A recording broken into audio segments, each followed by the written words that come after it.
जय बोलिए महावीर भगवान की जय। जय बोलिए अनंत सिद्ध परमेष्ठी भगवानों की जय। जय बोलिए आचार्य भगवंत श्री उमा स्वामी जी महाराज की जय। जय बोलिए चारित्र चक्रवर्ती श्री शांत सागर जी महाराज की जय। बोलिए आचार्य भगवान श्री विमल सागर जी महाराज की जय। बोलिए श्वेत पिच्छाचार आचार्य भगवान श्री विद्यानंद जी महाराज की जय। सभी को जय जिनेन्द्र, जय दुजड़ंदो। हम सभी लोग तत्वार सूत्र की 104 कक्षाएं अब तक यहाँ पर पूरी कर चुके हैं। आज आपके समक्ष अगली कक्षा 105 नंबर की प्रारंभ होने जा रही है। सप्तम अध्याय का वर्णन यहाँ पर चल रहा है। हम लोग 30 सूत्र अब तक की कक्षा में सप्तम अध्याय के यहाँ पर कर चुके हैं। व्रतों का वर्णन चल रहा है।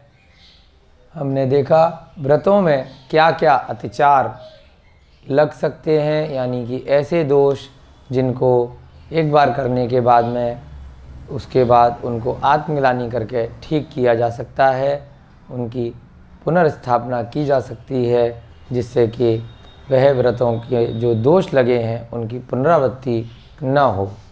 तो इस प्रकार से हमने 30 सूत्र यानी कि दिग्व्रत के जो अतिचार हैं वहाँ तक हमने कल तक की कक्षा में किए। आज हम आगे के कुछ व्रत, देश व्रत, अनर्थ दंड व्रत और सामयिक इत्यादि के जो अतिचार हैं 5-5 प्रत्येक के अतिचार, वो आज हम देखने का समझने का प्रयास करेंगे। प्रतिदिन की भांति सबसे पहले कक्षा प्रारंभ करने से पहले हम सभी लोग मिलके मंगलाचरण करेंगे और फिर जो 30 सूत्र हमने अब तक किए हैं उनका वाचन करेंगे। सभी लोग हाथ जोड़ लीजिए। मोक्ष मार्गस्य नेतारम भेतारं कर्म भूव्रतां ज्ञातारं विश्वतत्त्वानां वन्दे तद्गुणलब्धये वन्दे तद्गुणलब्धये वन्दे तद्गुणलब्धये। जय बोलिए आचार्य भगवान श्री उमा स्वामी जी महाराज की जय हो। सभी लोग सप्तम अध्याय अपनी अपनी कॉपी में से निकाल लीजिए और एक एक करके 30 सूत्रों का साथ साथ मिलकर के वाचन करेंगे। हिंसा नृतिस्तेया ब्रह्म परिग्रहेभ्यो विरति व्रतम देश सर्वतोड़ु महति तत्सैथ्यार्थम भावना पंच वांग मनोगुप्तीर्यादान निक्षेपण समित्यालोकितपान भोजनानि पंच क्रोध लोभ भीरुत्व हास्य प्रत्याख्यानान्य नुवीची भाषणम च पंच शून्यागार विमोचितावास परोपरोधाकरण भैच्छ शुद्धि सधर्मा विसंवाद दा पंच स्त्री राग कथा श्रवण तन मनोहरांग निरीक्षण पूर्वरतानुस्मरण वृश्रेष्ठ रस स्वशरीर संस्कार त्यागा पंच मनोज्ञा मनोज्ञेन्द्रिय विषय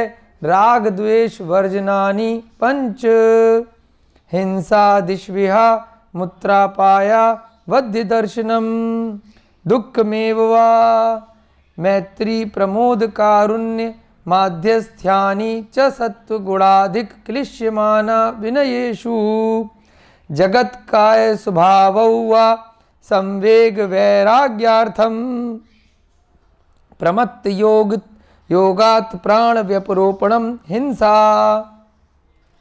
असद विधान मनत्रम अदत्तादानम स्तेयम मैथुनम ब्रह्म मूर्छा परिग्रह निःशल्यो व्रती अगार्य नगारश्च अणुव्रतो अगारी दिग्देशानर्थ दंड विरति सामायिक प्रोषधोपवासोपभोग परिभोग परिमाणातिथि संविभाग व्रत संपन्नश्च मारणांतिकीं संलेखनाम जोषिता शंका कांक्षा विचिकित्सा निदृष्टि प्रशंसा संस्तवा सम्यक दृष्टे रतिचारा व्रतशीलेषु पंच पंच यथाक्रमम् बंध वदच्छेदाति भारारोपणान्नपान निरोधा मिथ्योपदेश रहोभ्याख्यान कूटलेख क्रिया न्यासापहार साकार मंत्र भेदा स्तेन प्रयोग तदा हृतादान विरुद्ध राज्यातिक्रम हीनाधिक मानोन्मान प्रतिरूपक व्यवहारा पर विवाह करणे त्वरिका परिग्रहीता गमनानंग क्रीडा काम तीव्राभिनिवेशा क्षेत्र वास्तु हिरण्य सुवर्ण धन धान्य दासी दास कुप्य प्रमाणा त्रिक्रमा ऊर्ध्वाधस्तियर व्यतिक्रम क्षेत्र वृद्धि स्मृत्यंतराधानानि। इस प्रकार से हमने 30 सूत्र यहाँ पर अब तक किए। एक बार कल की कक्षा में जो हमने सूत्र किए थे उनको जल्दी से रिवाइज करेंगे। हमने 29वें सूत्र में देखा था क्षेत्र वास्तु हिरण्य सुवर्ण धन धान्य दासी दास कुप्य प्रमाणा अतिक्रमा। किसके अतिचार थे ये? जो अपरिग्रह व्रत होता है महाव्रती का, तो अणुव्रत में क्या बन जाता है? क्योंकि पूरी तरह से परिग्रह का अणुव्रती नहीं कर सकता तो उसको क्या बोलते हैं? परिग्रह का परिमाण व्रत ले लेना, यानी कि संपूर्ण परिग्रह का गृहस्थ सावक त्याग न कर सकता है। इसलिए वो अपना जो भी परिग्रह है, जो भी अपने गृहस्थ जीवन के साधन है, उनकी कुछ न कुछ सीमा कर लेता है कि मुझे मकान, दुकान, घर, परिवार को चलाने के लिए मुझे कितने वस्त्रों की आवश्यकता होगी, कितने वाहनों की आवश्यकता होगी, कितने मकान की आवश्यकता होगी, कितने धन की आवश्यकता होगी, कितने कर्मचारी मुझे रखने पड़ सकते हैं, मेरे को कितना सोना चांदी की आवश्यकता होगी इत्यादि की वो सभी चीज़ों की अपनी सीमा कर लेता है, जिससे कि वो कहीं ना कहीं एक लेवल पर आकर के संतुष्ट हो जाए और अधिक लालच ना करे, क्योंकि लालच की कोई सीमा नहीं है, इच्छाओं का कोई अंत नहीं है। तो इसलिए गृहस्थ श्रावक क्या करता है? परिग्रह का परिमाण व्रत ले लेता है। तो अब उसमें जो उसने व्रत लिए थे उस समय कुछ ना कुछ अपने गुरु के समक्ष या फिर अपने मन से, अपने अनुभव से जितनी उसकी स्वयं की आवश्यकताएं हैं और भविष्य में जीवन पर्यंत उसको जो लगता है कि मेरी अधिकाधिक इतनी आवश्यकताएं सही तरीके से मेरा जीवन यापन करने के लिए ज़रूरत पड़ सकती हैं, तो उतने की वो सीमा कर लेता है। या तो वो अपनी स्मृति में कर लेता है, या फिर अगर स्मृति से उसे लगता है कि कुछ वर्षों बाद में भूल जाऊंगा तो कहीं पर वो नोट कर ले, ऐसे स्थान पर जो कॉपी, पुस्तक, डायरी उसके साथ हमेशा लंबे समय तक बनी रहे। अब यहाँ पर दोष कैसे लग सकता है कि उसने जो क्षेत्र की यानी कि खेतों की सीमा करी थी। अब वर्तमान में अगर आप खेती नहीं कर रहे हैं तो ज़मीन की सीमा मान लीजिए, जो प्लॉट खरीदते हैं या प्रॉपर्टी खरीदते हैं या घर, मकान, दुकान खरीदते हैं तो उसको क्या कहेंगे? क्षेत्र। वास्तु, जैसे वास्तु हम घर का, दुकान इत्यादि का देखते हैं तो घर को यहाँ वास्तु आप घर या दुकान या आपका जो भी व्यापार इत्यादि का साधन है वो सब मिला के क्या कहला जाएंगे? क्षेत्र और वास्तु। उसकी जो सीमा बनाई थी उसका उल्लंघन कर देना। अंत में शब्द आया है प्रमाण अतिक्रमा, यानी कि उसके प्रमाण को समय आने पर कम ज़्यादा कर लेना। 10 साल बाद ज़रूरतें ज़्यादा बढ़ गई तो उसकी सीमा को बढ़ा लिया। उसके बाद क्या कहा? हिरण्य सुवर्ण, यानी कि हिरण्य माने चांदी, सुवर्ण माने सोना। सोने चांदी की सीमा जो पहले बनाई थी, मुझे कितने तोले सोना रखना है, कितने किलो चांदी रखनी है, लेकिन समय में ज़रूरत बढ़ी, आप धीरे धीरे धनशाली हो गए, वैभवशाली हो गए, तो आपको क्या लगा कि इतने से हमारा क्या होगा, और परिग्रह ज़्यादा इकट्ठा कर लिया। अब यदि आपके पास आपने कोई सीमा बनाई थी और आपके पुण्य से कुछ सालों बाद बहुत धन हो गया, आप अमीर हो गए, तो क्या करना चाहिए, उस सीमा का उल्लंघन ना करके जो भी अधिकाधिक आपके पास धन संपत्ति आ रही है उसको कहीं अच्छे कार्य में दान दे देना चाहिए, जहाँ पर उसका सदुपयोग हो, जीव रक्षा के काम आए, धर्म की प्रभावना में वो धन काम आए, या फिर कहीं स्वयं अपने हाथ से ऐसे कार्यों में लगा देना चाहिए। जो 4 प्रकार के दान आचार्य महाराज ने अन्य अन्य कई ग्रंथों में बताए हैं, आहार दान, अभय दान, औषध दान, ज्ञान दान, इन कार्यों में आप लगा सकते हैं यदि आपका सीमा से भी अतिरिक्त कहीं धन का संचय हो जाता है। उसके बाद क्या कहा, धन धान यानी कि धन संपत्ति, धान यानी कि अनाज इत्यादि की जो सीमा बनाई थी उसका उल्लंघन कर लेना। दासी दास यानी कि नौकर चाकर कर्मचारी, आपने मान लीजिए 1000 कर्मचारी की सीमा बनाई थी, ज़रूरतें बढ़ गई, पूरा विश्व में आपका व्यापार फैलने लग गया, तो आपने 1000 से सीमा बढ़ा के 5000 कर ली, तो आपने उसका उल्लंघन कर लिया। तो ऐसे तो फिर कभी कोई सीमा हो ही नहीं सकती आपके लोभ की, परिग्रह की। तो जितना ज़्यादा हम अपनी सीमाओं को बढ़ाएंगे उतना ज़्यादा हमारे पाप में प्रवृत्ति होगी और पुण्य हमारा कम होता जाएगा, हमारे कर्मों की निर्जरा कम होती जाएगी। कुप्य माने वस्त्र इत्यादि, जो बर्तन भाड़े इत्यादि हैं, वस्त्र हैं, इन सब की हमने सीमा जो बनाई थी।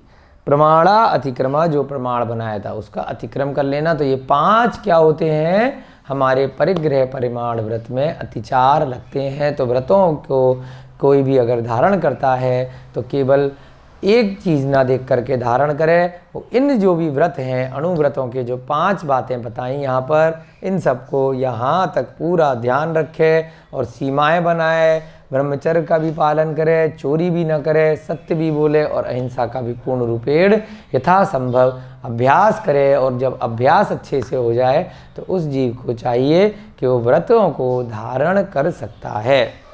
अगला वाला हमने देखा था दिग्व्रत के अतिचार 30वें नंबर के सूत्र में क्या क्या हो सकते हैं, ऊर्ध्वाधस्त्यर्यग, व्यतिक्रम, क्षेत्र वृद्धि, स्मृत्यांतराधानानि, यानी कि एक एक करके 5 क्या थे, ऊर्ध्व यानी कि ऊपर की दिशा की सीमा करी थी। दिग्व्रत का मतलब क्या बताया था, जो जीवन पर्यंत की दिशाओं की सीमा की गई है। दिग माने दिशाएं।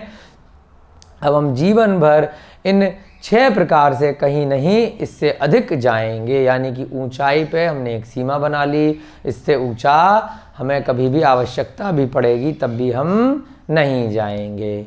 उसके बाद कहाँ की सीमा बना ली, इससे नीचे अधो यानी कि इससे नीचे हम नहीं जाएंगे। त्रियग यानी कि चारों दिशाओं में जिस धरातल पर हम रह रहे हैं, दाएं बाएं आगे पीछे, हम कहीं पर भी इतने किलोमीटर, इतने मील, इतने योजन से ज़्यादा नहीं जाएंगे। व्यतिक्रम यानी कि प्रमाण से अधिक जाना, जो प्रमाण व्रत लेते समय बनाए थे। क्षेत्र वृद्धि यानी कि ज़रूरत पड़ी तो उसको हमने प्रमाण को बढ़ा लिया, है ना। स्मृत्यंतराधानानि यानी कि जो सीमा बनाई थी, जितने दूर तक जा सकते थे, स्मृति से भूल गए। डायरी ऐसी जगह रख दी जहाँ पे लिखा हुआ है उसे भूल गए, है ना। तो वो सब क्या कहलाते हैं, 5 प्रकार से अतिचार कहलाते हैं। किसके अतिचार कहलाएंगे, जो दिग्व्रत की सीमाएं बनाई थी। अब आज हम 31वें नंबर का सूत्र करने जा रहे हैं, देश व्रत की सीमा। उसके लिए आपको पहले बताया जा चुका है कि जो दिग्व्रत की सीमा होती है वो जीवन पर्यंत की होती है, और देश व्रत क्या होता है, उसके अंदर प्रतिदिन की सीमा बना ली। अब सुबह सुबह उठे, आपको पूरे दिन की दिनचर्या पता है कि आज हमें कहीं दूसरे नगर में नहीं जाना, कहीं व्यापार इत्यादि के लिए नहीं जाना, कहीं से कोई हमें आमंत्रण नहीं है जहाँ हमें कहीं जाना हो। तो आपने सुबह उठते ही मंदिर से आने के बाद में क्या किया, उस दिन की सीमा बना ली। और रात्रि को सोते समय क्या किया, कि यदि हमें रात भर खाली अपने बेड पे सोना है, ज़मीन पे सोना है, एक कमरे के बाहर जाना ही नहीं है, तो उस कमरे तक की सीमा बना ली सोने से पहले। तो उससे क्या होगा कि आप यदि देश व्रत को धारण करके रात्रि में किसी कारण से आपकी आयु पूरी हो गई, आपका वक्त पूरा हो गया, तो क्या होगा, आप सम्यक दर्शन के साथ में देश व्रती को धारण करते हुए आपका मरण होगा और निश्चित रूप से आपको बहुत ज़्यादा इसका पुण्य मिलेगा और आपको अच्छी गतियों में गमन हो सकता है और भविष्य की पर्यायों में आपको मोक्ष की भी प्राप्ति बहुत शीघ्र हो सकती है। तो व्रती को क्या चाहिए, दिग्व्रत की सीमा तो बनानी ही है और प्रतिदिन की या प्रति माह की या प्रतिपक्ष की या अपने चतुर्मास की या वर्ष की जितनी भी सीमा बना सकता है कि भाई अभी 5 साल तक हम इस शहर के बाहर नहीं जाएंगे या 5 महीने तक नहीं जाएंगे, कोई भी कार्य पड़ जाए तब भी नहीं जाएंगे। तो इन सबको क्या बोलते हैं, देश व्रत कहते हैं। कि जो हमेशा की सीमा बनाई थी उसमें छोटी छोटी सीमाएं प्रतिदिन के हिसाब से बना लेना। ठीक है, तो अब उसमें कैसे अतिचार लग सकता है। अब आपने सुबह सीमा बनाई कि भाई आज हम कहीं नहीं जाएंगे, 2 घंटे बाद टेलीफोन आ गया कि भाई वहाँ पर पार्टी हो रही है, उसकी शादी है, उसका फंक्शन है, चलो भाई बैग उठाया, गाड़ी उठाई, चल दिए और सोचा कि कोई बात नहीं, कोई दिक्कत नहीं, ऐसी सीमाएं तो रोज़ बनाते रहते हैं, आज एक दिन अगर उल्लंघन कर लिया तो कोई बात नहीं है। अगर मान लीजिए गलती से उल्लंघन हो गया, उसके बाद आपको बहुत आत्मग्लानि हुई, तो क्या कीजिए, उसका प्रायश्चित लीजिए और दोबारा उसकी पुनरावृत्ति न हो ऐसा संकल्प कर लीजिए, तो अतिचार कहलाएगा। और फिर दूसरी तरह से यदि आपने रोज़ रोज़ की सीमाएं बनाई और डेली में आपने उनका उल्लंघन प्रारंभ कर दिया तो वह क्या कहलाएगा, अब आपके व्रत समाप्त हो गए, अब उसका अनाचार हो गया। तो यहाँ पर क्या बता रहे हैं 31वें सूत्र में कि जो छोटी छोटी सीमाएं बनाई थीं उनका अतिचार किस प्रकार से किया जा सकता है। आनयन प्रेष्य प्रयोग, आनयन प्रेष प्रयोग,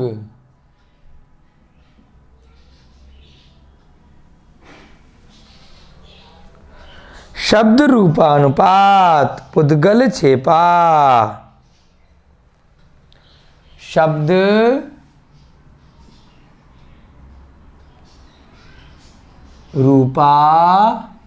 रूपानुपात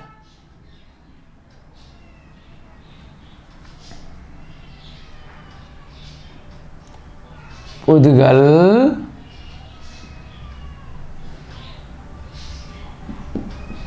आचार्य महाराज ने इतने 1000 वर्ष पहले भी जो ये ग्रंथ इस प्रकार से लिखे हैं, तो हर काल के हिसाब से सोच करके ये सारी बातें यहाँ पर लिखी गई हैं। तो इसमें हम 5 प्रकार से अतिचार देखेंगे। आनयन, प्रेष प्रयोग, उसके बाद ये शब्द और रूपानुपात है, तो इसका क्या बनेगा, शब्द अनुपात, और दूसरा रूप अनुपात। शब्द अनुपात और दूसरा क्या बनेगा, रूप अनुपात। उसके बाद पुद्गल छेपा, 1 2 3 4 और ये 5। यहाँ पर देश व्रत का शब्द का प्रयोग नहीं किया गया है क्योंकि स्टार्टिंग में ही बोल दिया कि यथाक्रमम क्रम से लगा लीजिए।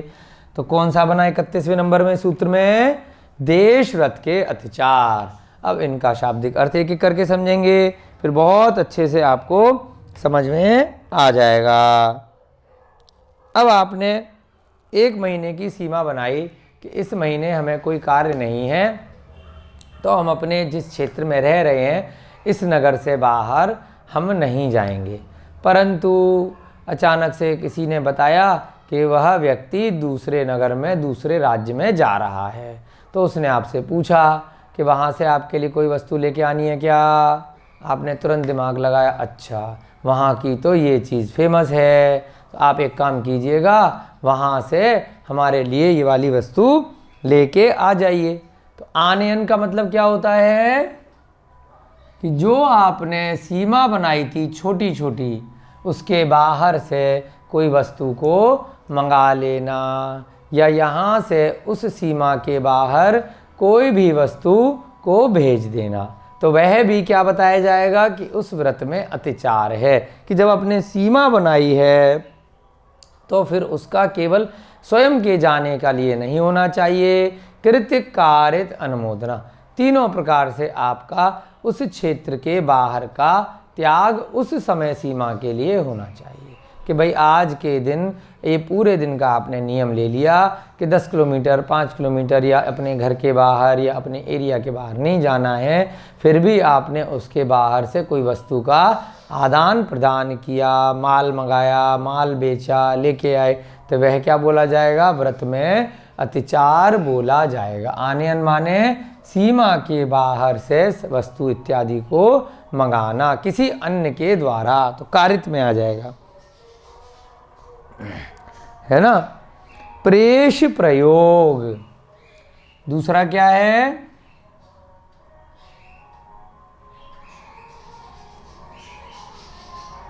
पहला तो क्या था? आनयन, कोई जा रहा है उससे मंगा लिया, और दूसरा क्या है? प्रेष प्रयोग। ये भी इसी से मिलता जुलता है कि पहले में तो कोई आ रहा था, उसका आपको पता चला तो आपने सामान मंगा लिया। इसमें आपने किसी को स्पेशली भेजा कि भाई हम नहीं जा सकते क्योंकि हमने तो आज के दिन इस सीमा के बाहर का व्रत ले रखा है नहीं जाने का। एक काम कीजिए, हमारे बिहाफ पर आप स्पेशली केवल उसी काम से जाइए और वह कार्य कर करके आ जाइए। तो अपने कर्मचारी को भेजा या मित्र को भेजा या किसी भी अन्य व्यक्ति को स्पेशली आपने यदि भेजा है सीमा के बाहर से कोई वस्तु मंगाने के लिए, या सीमा के बाहर से आप व्यापार कर रहे हैं, आपने भारत देश की सीमा बनाई जीवन पर्यंत के लिए, या फिर देश व्रत धारण करते समय थोड़े दिनों के लिए, और फिर क्या किया, आपके पास व्यापार के लिए बाहर से कोई संदेश आ गया, बाहर का कोई ऑर्डर आ गया, अमेरिका से ऑर्डर आ गया, जापान से ऑर्डर आ गया, आपने उसका माल बनाना प्रारंभ कर दिया और आपने सोचा कि इसमें तो अच्छी कमाई है, इंपोर्ट एक्सपोर्ट करेंगे, तो क्या हो जाएगा? आपके व्रतों में दोष लगेगा, अतिचार ही माना जाएगा देश व्रत के अंदर कि आपने सीमा पहले जो बनाई थी अब ज़रूरत पड़ने पर उसका उल्लंघन कर दिया और आपने सीमा के बाहर से व्यापार इत्यादि किया, तो उसको क्या बोलते हैं? प्रेष प्रयोग। तीसरा शब्द क्या है? शब्द अनुपात। तीसरा है शब्द अनुपात।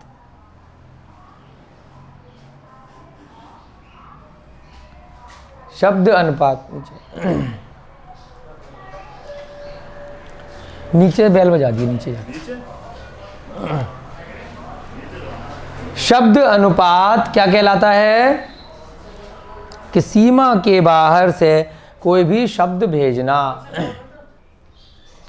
शब्द अनुपात, जो आपने सीमा बनाई थी उसके बाहर से आपने कोई शब्द भेजे, आपने कहा कि भाई हम आज के दिन अपने घर के बाहर नहीं जाएंगे, और फिर क्या किया, आपने चिट्ठी लिख के भेज दी, आपने मैसेज कर दिए उस सीमा के बाहर, आपने फ़ोन इत्यादि करे, तो ये सब क्या है? शब्दों के माध्यम से आपने सीमा का उल्लंघन किया, अपना रूप दिखाकर अपने, ये आ जाएगा रूपानुपात में। इसके बाद कौन सा है? रूपानुपात। रूप अनुपात, शब्द अनुपात हो गया, और उसके बाद दूसरा क्या बनेगा? रूप अनुपात।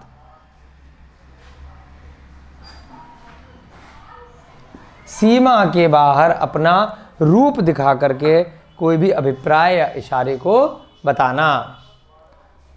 अब रूप कैसे दिखा सकते हैं? आपने जो सीमा बनाई थी तो आपने कोई वीडियो बना के भेज दिया, अपने वीडियो कॉलिंग कर दी, या आपने मान लीजिए घर की एक सीमा बनाई थी, ऊपर से कहीं से बाहर से अपना रूप दिखा करके इशारे से अपना संदेश वहाँ पर भेजा, या आपने बताया कि आपको ये वस्तु बाहर से चाहिए, तो रूप दिखा करके यदि आपने सीमा का उल्लंघन किया है। अब आचार्य महाराज को हजारों वर्षों पहले पता था कि इस प्रकार से भविष्य में कभी वीडियो कॉल के माध्यम से या आपका किसी अन्य माध्यम से रूप दिखा के भी सीमा का उल्लंघन किया जा सकता है, तो इन बातों को भी लिया गया है। पुद्गल छेपा, इसके बाद क्या है?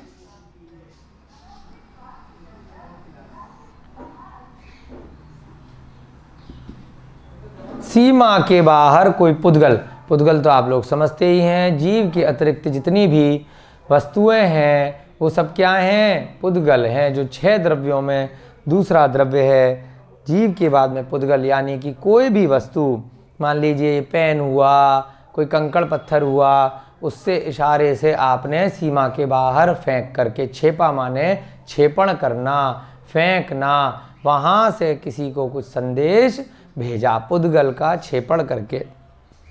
तो ये सब भी क्या कहलाता है? आपके जो सीमा बनाई थी, देश व्रत लिए थे, उनमें ये 5 प्रकार से अतिचार होते हैं। दोबारा से एक बार अब इनको लिखेंगे। कौन कौन से अतिचार होते हैं? आनयन, प्रेष प्रयोग, शब्द अनुपात, रूप अनुपात और पुद्गल छेपा। इस प्रकार से ये 5 अतिचार कहे गए हैं। किसके कहे गए हैं? देश व्रत के। अब इनका अर्थ लिखेंगे हम, जो अभी हमने समझा। सीमा के बाहर से, अब ये हमेशा हमें ध्यान रखना है, सीमा कौन सी है? जो प्रतिदिन, प्रति माह, प्रति घंटे की छोटी छोटी सीमा बनाई है, जो जीवन पर्यंत की दिग्व्रत की सीमा बनाई थी, उसके अंदर हमने छोटे छोटे काल के हिसाब से जो सीमा बनाई है। सीमा के बाहर से कोई आ रहा हो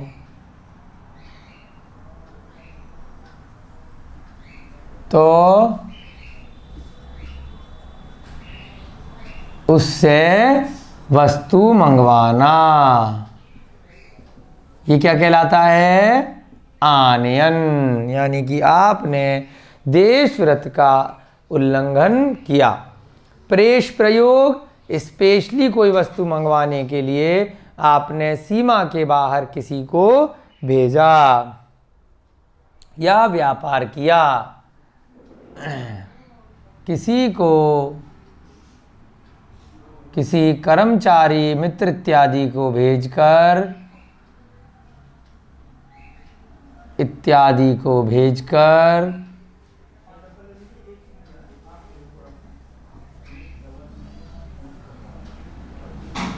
सीमा के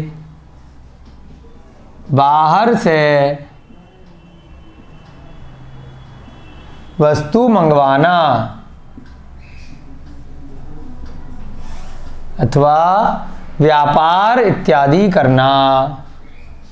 आपने कुछ सीमा बनाई थी और उसके बाहर से आपको व्यापार का कोई ऑर्डर आ गया, या आपने उस सीमा को क्रॉस करके ज़रूरत पड़ने पर वहाँ से व्यापार इत्यादि किया, अथवा सीमा के बाहर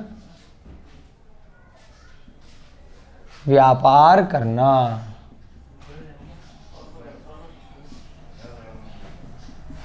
उसके बाद शब्द अनुपात। शब्द अनुपात का मतलब हमने क्या देखा कि अपने शब्द से, टेलीफोन से या किसी भी अन्य प्रकार से चिट्ठी लिख करके आपने अपने संदेश को सीमा के बाहर भेजा, है ना? सीमा के बाहर शब्द से, शब्द के द्वारा संदेश भेजना, है ना? या किसी को निर्देशित करना। निर्देशित मतलब कोई कार्य करने के लिए बताना, अब शब्द के द्वारा कैसे हो सकता है? पत्र के द्वारा या फोन के द्वारा या किसी अन्य माध्यम से आपने अपना संदेश सीमा के बाहर भेजा। शब्दों के द्वारा रूप अनुपात, रूप दिखा करके अपना संदेश या व्यापार इत्यादि कुछ भी सीमा के बाहर करना, है ना। अपना रूप दिखाकर, है ना, सीमा के बाहर आपने घर की सीमा बनाई, छत पे खड़े होकर के अपना रूप दिखाकर आपने इशारे से अपनी बात, अपना संदेश बाहर भेजा। सीमा के बाहर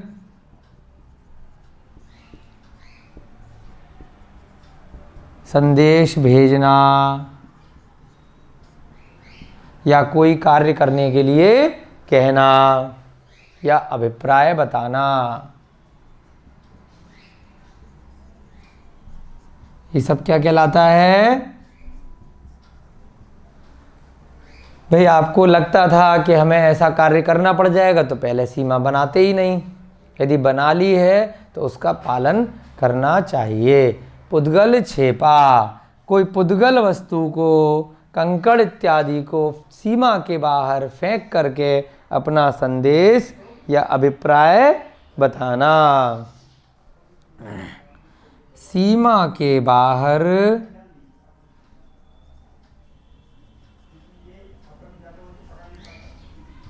पुद्गल को छेपण करके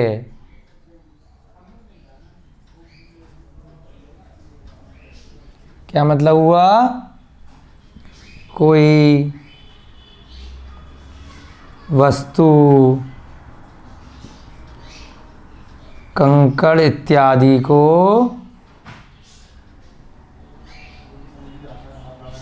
फेंक कर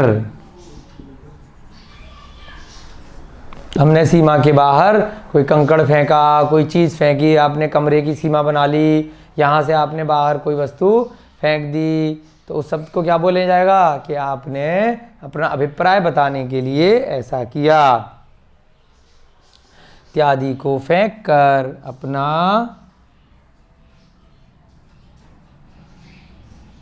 संदेश भेजना या अभिप्राय बताना, है ना, या सीमा के बाहर से कोई भी कार्य किसी भी प्रकार से आपने उस सीमा का उल्लंघन किया, चाहे कृत से, चाहे कारित से, चाहे अनुमोदना से, जो भी छोटी सी सीमा बनाई थी उसके बाहर अब आपको उतने समय के लिए बिल्कुल भी नहीं जाना चाहिए। तो इन 5 प्रकार से क्या बोला जाता है? ये 5 देश व्रत के अतिचार हैं। अर्थात उपर्युक्त 5 देश व्रत के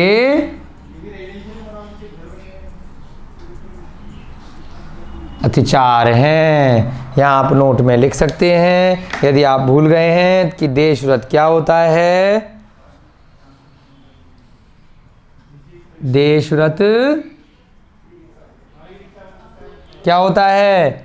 जो प्रतिदिन, प्रतिमाह या कुछ समय के लिए हमने सीमा बनाई थी या मर्यादा बनाई थी।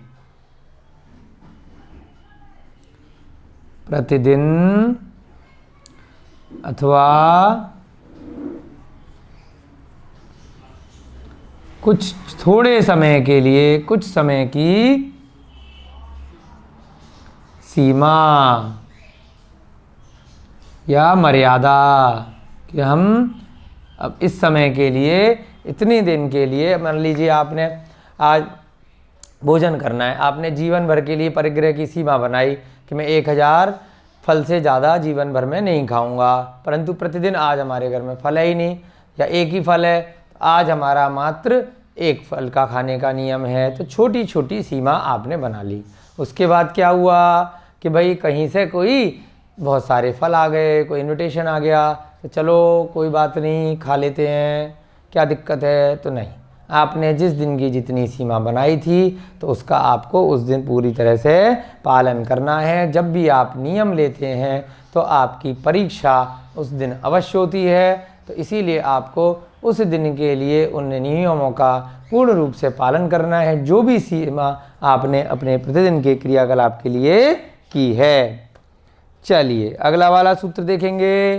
अगला सूत्र क्या आने वाला है? अनर्थ दंड व्रत के अतिचार। कौन सा सूत्र आएगा?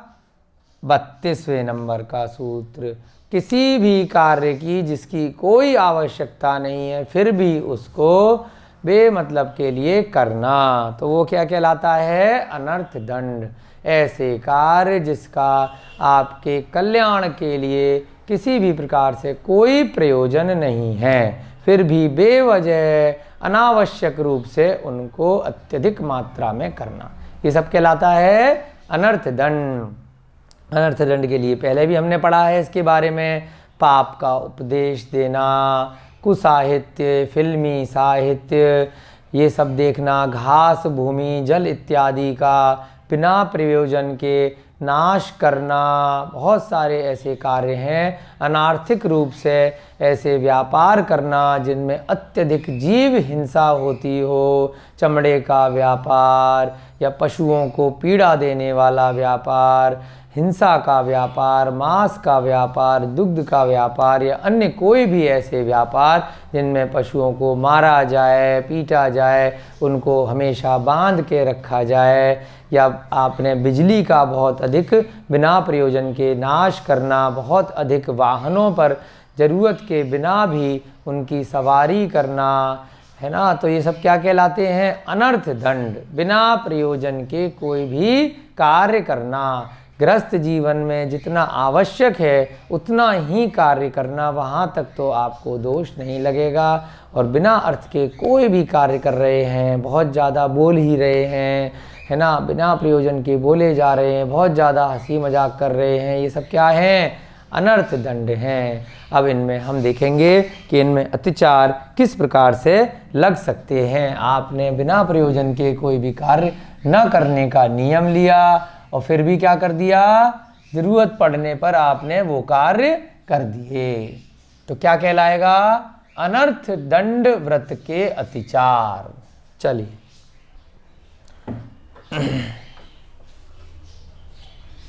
कंदर्प कौतकुच्च। 32वां सूत्र क्या आने वाला है? कंदर्प कौतकुच्च।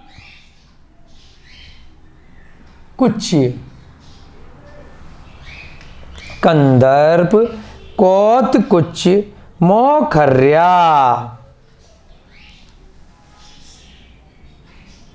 मोखर्या।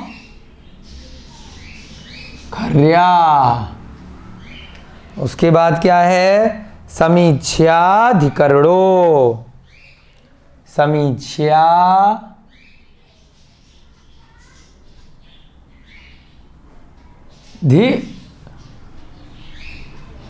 धिकरणो।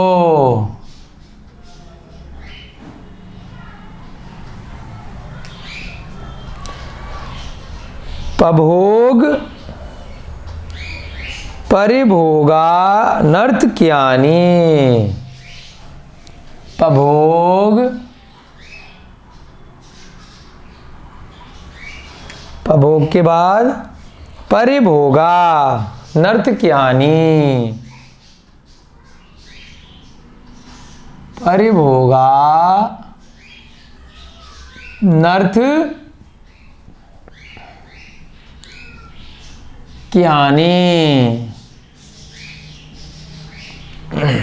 चलिए इसका संधि विच्छेद करेंगे, पढ़ लेंगे एक बार इसको, पूरे सूत्र को। कंदर्प कौतकुच्च, क्या है ये? कौतकुच्च।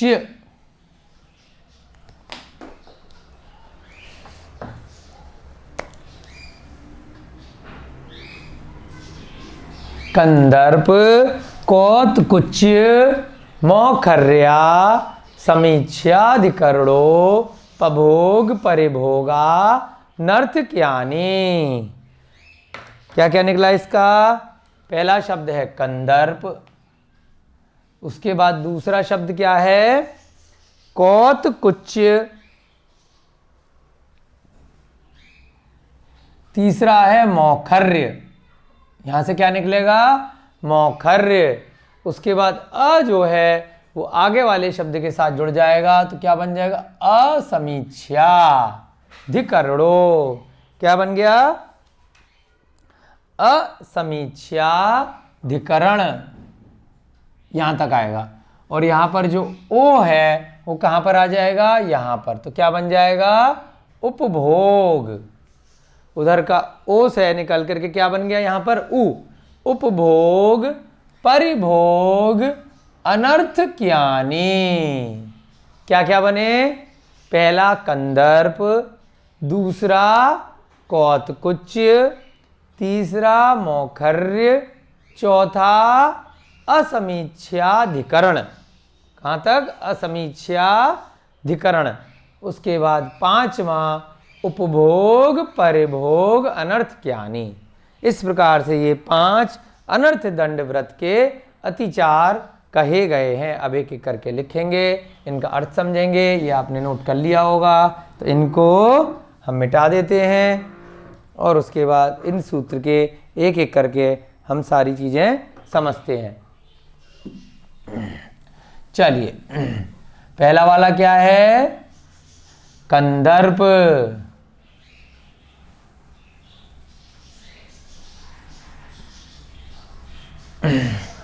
कंदर्प का मतलब कि जो बहुत अपशब्द करते हैं, हंसी मजाक में बार बार अशिष्ट भाषा का प्रयोग करते हैं, उसे क्या बोलते हैं? कंदर्प। दूसरा है कौतकुच्य, इसे क्या बोलते हैं? कौतकुच्य माने अशिष्ट भाषा बोलते समय अपने शरीर से भी बहुत अशिष्ट इशारे इत्यादि करना। कंदर्प माने बातचीत में गाली दे दे के बात करना। बहुत लोगों की आदत होती है, उन्हें बहुत अच्छा लगता है कि बहुत सारे लोग क्या करते हैं? हंसी मजाक में आपस में बात करते समय बिना अर्थ के, जिसका कुछ अर्थ नहीं भी है, फिर भी ऐसे अपशब्दों का एक शान के लिए प्रयोग करते हैं, है ना। बहुत बार आपने देखा होगा, बड़े लोगों को भी देखा होगा, युवाओं को भी देखा होगा कि अनार्थिक रूप से गलत अशिष्ट भाषा का प्रयोग करते हैं, जिसका कोई भी जीवन में प्रयोजन नहीं है, तो उसे क्या बोलते हैं? कंदर्प। तो वो किस में आता है? अनर्थ दंड व्रत के अतिचार में। आपने व्रत ले लिए और फिर भी क्या है? अशिष्ट भाषा का त्याग नहीं किया। बातचीत में करते करते, व्रती होने के बाद भी, श्रावक बनने के बाद भी आप कंदर्प का पालन करते हैं, यानी कि आप अशिष्ट भाषा का हंसी मजाक में बहुत बार प्रयोग करते हैं, तो आपको अनर्थ दंड व्रत में अतिचार लगेगा। कौतकुच्य यानी कि अशिष्ट भाषा तो है ही, और उसके साथ अशिष्ट अभिप्राय भी करना, इशारे भी करना, वो सब क्या कहलाता है? कौतकुच्य। तीसरा क्या है? मौखर्य। मौखर्य यानी कि मुख से बहुत ज़्यादा बोलना। अगर आप धर्म की बातें बोल रहे हैं, प्रवचन इत्यादि दे रहे हैं, तब तक तो ठीक है, लेकिन उसके अतिरिक्त आप एक किसी बात को बहुत ज़्यादा उसको बढ़ा चढ़ा करके कहना, ज़रूरत से ज़्यादा बोलना, तो ये सब भी क्या है? अनर्थ दंड। जिसको आपने एक बात को शॉर्टकट में आपने बता दिया, फिर उसके बाद भी घंटों तक उसी बात को कहते चले जाना, ये सब अत्यधिक बोलना यानी कि अनर्थ दंड में ही आएगा, कि जिसका कोई भी प्रयोजन नहीं है, ऐसे अनार्थिक कार्य करना। तो जो बहुत ज़्यादा बोलते हैं उनसे भी क्या होता है? लोग परेशान हो जाते हैं। तो इसलिए अनर्थ दंड व्रत के अतिचार हैं। यदि व्रती है तो उसे अपने वचनों पर भी संयम रखना है, उसे कुछ ना कुछ जितना संभव हो मौन रहने का या कम बोलने का अभ्यास करना चाहिए। तो ये क्या कहलाता है? मौखर्य, बहुत ज़्यादा बोलना। उसके बाद क्या है? यहाँ से हमने बताया था यहाँ से ले लिया तो क्या बन गया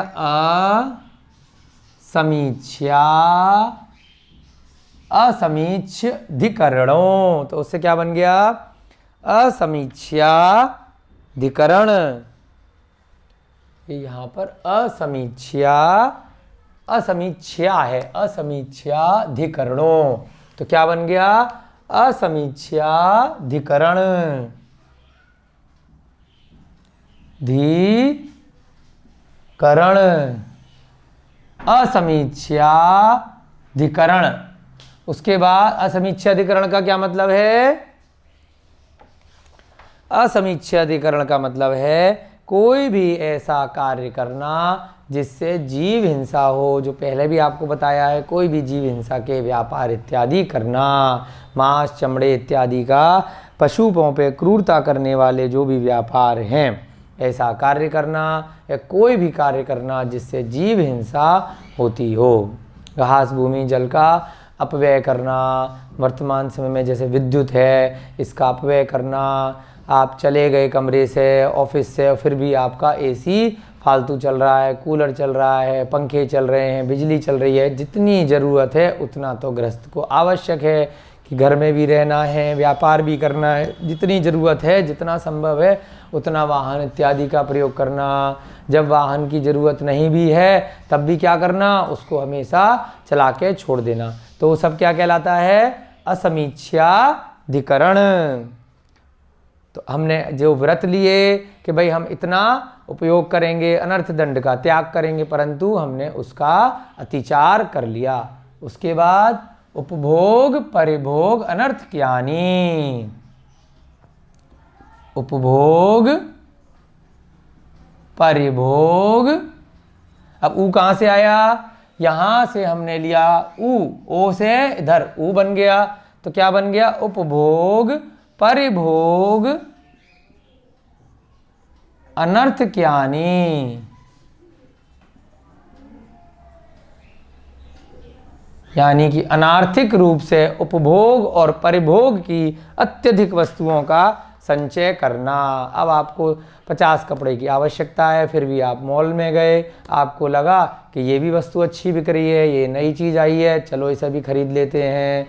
एक गाड़ी थी आपके पास, बाज़ार में देखी कि नई गाड़ी आई है, ये भी रख ली। अनावश्यक रूप से जिनकी ज़रूरत नहीं भी है, फिर भी आपने बहुत अधिक वस्तुओं को ला के भर लिया, तो उससे क्या होगा? ये भी अनर्थ दंड व्रत के अतिचार में आएंगे। उपभोग माने जो एक बार भोगा जाए, और परिभोग माने जो चीज़ बार बार भोगी जाए। अब आपको थोड़े से फल सब्जी खाने हैं, बाज़ार में बहुत सारी चीज़ें देखी नई नई आई हैं, सब ला के भर ली, और उसके बाद क्या हो रहा है? वो खराब हो रही हैं, सड़ रही हैं, बाहर फेंकी जानी हैं। तो ये सब अनर्थ दंड, अनार्थिक रूप से अत्यधिक वस्तुओं का संचय करना, अनर्थ दंड व्रत के अतिचार कहलाते हैं। ठीक है, चलिए एक एक करके इनके बारे में लिखेंगे। कंदर्प माने जो हंसी मजाक में अशुष्ट भाषा का, अशुभ भाषा का प्रयोग करते हैं, गाली दे दे करके बात करते हैं, तो वह क्या कहलाता है? कंदर्प। हंसी मजाक में अशिष्ट भाषा का प्रयोग करना, यानी कि हास्य परिहास में गालियां देना, हास्य परिहास में अशिष्ट भाषा, जो दूसरे को बुरी लगे, अपशब्द हैं, अशिष्ट भाषा, अपशब्द, यानी कि गालियां जिनको बोला जाता है,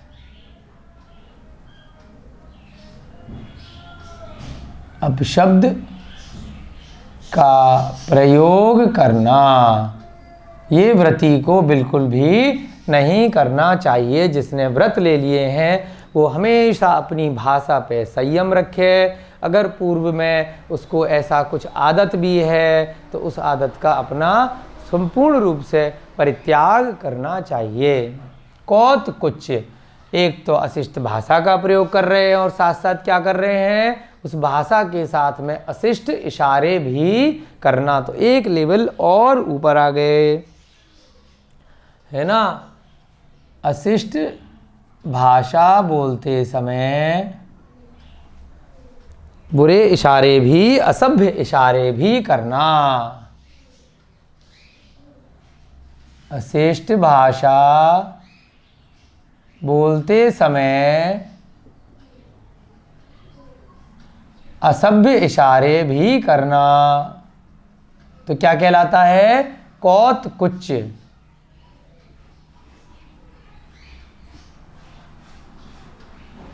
ये सब अनर्थ दंड व्रत के अतिचार हैं। उसके बाद मौखर्य, बहुत ज़्यादा बोलना, अत्यधिक बोलना कि सुनने वाला परेशान हो जाए, तो आपकी बातों का कोई वैल्यू ही न रहे। बिना प्रयोजन के अत्यधिक बोलना। अब किसी को कहीं भाषण देना है ना, तो वही 1 घंटे का उसका टाइम है, कहीं कोई क्लास पढ़ानी है, कहीं कोई स्वाध्याय कराना है, तब तो मजबूरी है, उसको बोलना ही पड़ेगा। लेकिन आपस में गप्पबाजी मारने के लिए बिना प्रयोजन के अत्यधिक लोगों की बुराई कर रहे हैं, बैठे बैठे बोले ही जा रहे हैं, एक बात को लेकर घंटों तक उस पर कहानियाँ कर रहे हैं, तो बिना प्रयोजन के अत्यधिक बोलना क्या कहलाता है? मौखर्य। कहीं पर ऐसा कोई आवश्यक नहीं है, कोई भी कार्य यदि बिना प्रयोजन के किया, जिसका आपके आत्मा के कल्याण के लिए कोई भी आवश्यकता नहीं है, वो सब अनर्थ दंड व्रत के अतिचार कहलाते हैं। बिना प्रयोजन के अत्यधिक बोलना। अगला क्या है? असमीक्षाधिकरण, कोई भी ऐसा व्यापार करना जिसकी वजह से जीव हिंसा होती है।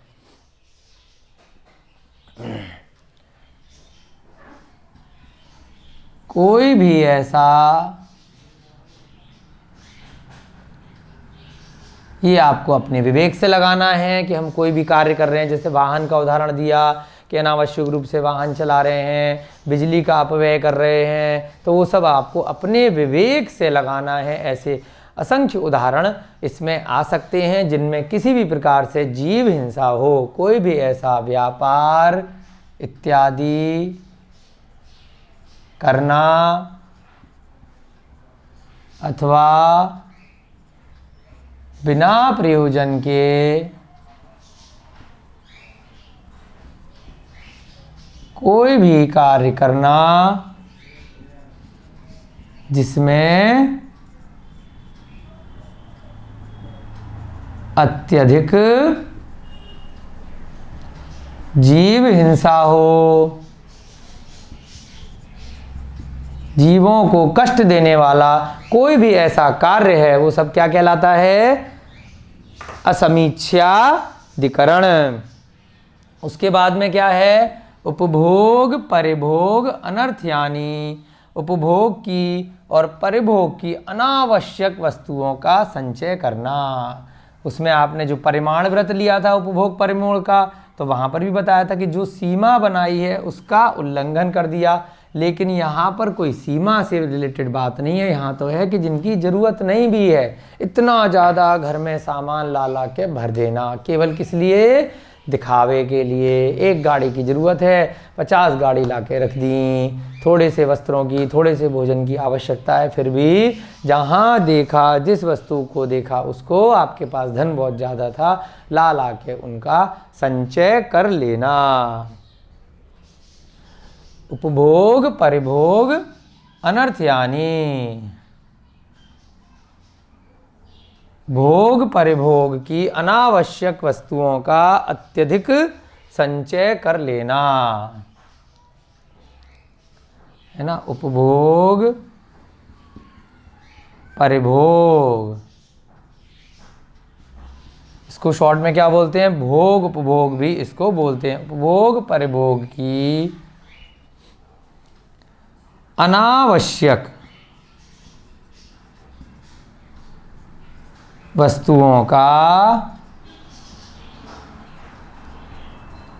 अत्यधिक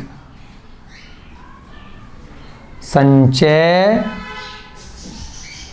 या संग्रह भी कह सकते हैं इसको, संग्रह कर लेना, या डेली बेस पे कुछ ना कुछ शॉपिंग करते चल जाना। आपको जितने साड़ियों की ज़रूरत है, आप डेली कहीं घूमने जा रहे हैं, जितनी चीज़ें पसंद आ रही हैं उतनी खरीद के ले आ रहे हैं, जितनी शर्ट चाहिए, जितनी पैंट चाहिए, जितना सामान आप वस्त्र का आपको पहनने भी नहीं है सालों तक, फिर भी क्या करना, इकट्ठे कर करके लाते रहना। अनार्थिक रूप से ये सभी कार्य किए जा रहे हैं। क्यों? क्योंकि उन वस्तुओं के बनाने में पीछे से कितनी हिंसा हुई होगी, कितने जीवों को कष्ट हुआ होगा, कितना भूमि का, जल का, वायु का, अग्नि का, वनस्पति का उसमें संचय किया गया होगा, उनको नष्ट किया गया होगा, कितने सारी उसमें बिजली व्यष्टि हुई होगी। तो ये सारी चीज़ें क्या कहलाती हैं? अनार्थिक रूप से हमने अनर्थ दंड व्रत किए, के अत्याचार किए। तो हमारे को जितनी ज़रूरत है उतनी ही वस्तुओं का हमें संचय करना चाहिए। अर्थात कैसे? 1 2 3 4 और ये 5, उपर्युक्त 5 किसके अतिचार हैं? अनर्थ दंड व्रत के अतिचार हैं। अनर्थ दंड व्रत के अतिचार हैं, है ना। अनर्थ दंड क्या होता है? पहले भी हमने देखा है। पाप का उपदेश नहीं देना, राग द्वेष से सहित साहित्य फिल्मों का हमें त्याग करना, और क्या करना? पशुओं को दुख देने वाले व्यापार नहीं करना, घास भूमि जल का अनावश्यक विनाश नहीं करना। तो यहाँ नोट में हम लिख सकते हैं, जैसे हमने याद से पिछले वाले में भी आपको जिससे याद आ जाए लिखवा दिया, तो यहाँ पर भी हम लिख सकते हैं अनर्थ दंड व्रत क्या होता है। पहले भी जब व्रतों के बारे में बताया था तो पिछले सूत्रों में यहाँ पर बताया गया था कि अनर्थ दंड क्या होता है। जब आपको छठे अध्याय में 19वें सूत्र का वर्णन आया था तो बहुत अच्छे से अनर्थ दंड बताया था। पाप का उपदेश इत्यादि नहीं देना को अनर्थ दंड कहते हैं, है ना। कोई भी ऐसा कार्य नहीं करना जिससे सामने वाला व्यक्ति आपकी बातों को सुनकर के पाप करे। पाप का उपदेश नहीं देना, है ना। घास भूमि जल वायु, घास से मतलब यहाँ वनस्पति हो गया, वनस्पति भूमि जल वायु, है ना। जो पांचों प्रकार के एक इंद्रिय पर्याय हैं, अग्नि का बिना प्रयोजन के, भाई आपको मकान बनाना है, आपको मंदिर बनाना है, तो थोड़ी बहुत वहाँ पे जो घास होगी उसका आपको नाश करना पड़ेगा। खाली पीली आपने घास में कूड़ा इकट्ठा किया और आग लगा दी तो बहुत बड़ा उसमें अनर्थ दंड बताया गया है। इतने सारे जीवों की अनार्थिक रूप से वहाँ पर हिंसा हो सकती है। घास भूमि जल वायु अग्नि का बिना प्रयोजन के नाश नहीं करना। तो इसी में आपका जो बिजली का वेस्ट करते हैं वो सब इसमें आ जाएगा, है ना। विद्युत का अपव्यय, जितना ज़रूरत है उतना आप विद्युत का प्रयोग कर सकते हैं। जब आप कमरे से चले गए, लाइट फालतू जल रही है उसको बंद कर दीजिए, पंखा फालतू चल रहा है, एसी चल रहा है, कूलर चल रहा है, आप खड़े हुए हैं, गाड़ी फालतू आपके घंटे तक चल रही है क्योंकि आपके पास पैसे की कमी नहीं है, तो आपने सोचा कि चलती रहे, पेट्रोल पे ही तो चल रही है, डीजल पे ही तो चल रही है, इलेक्ट्रिसिटी पे चल रही है। तो ऐसा नहीं करना। भले ही अभी आपके पास धन बहुत है लेकिन कब समाप्त हो जाए, क्योंकि आप अपने पुण्य की वजह से अभी धन का आपको बहुत ज़्यादा अभिमान है, परंतु कब वो पुण्य भविष्य में पाप में बदल जाएगा कुछ कहा नहीं जा सकता। तो इस प्रकार से आप ऐसे कार्य ना करें तो अच्छा है। फिल्मी साहित्य कुसाहित्य न देखना, राग द्वेष से रहित साहित्य, फिल्मों इत्यादि का त्याग करना। ये सब अनर्थ दंड व्रत कहलाते हैं। राग द्वेष से सहित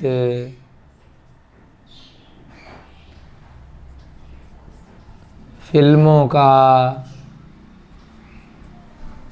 तथा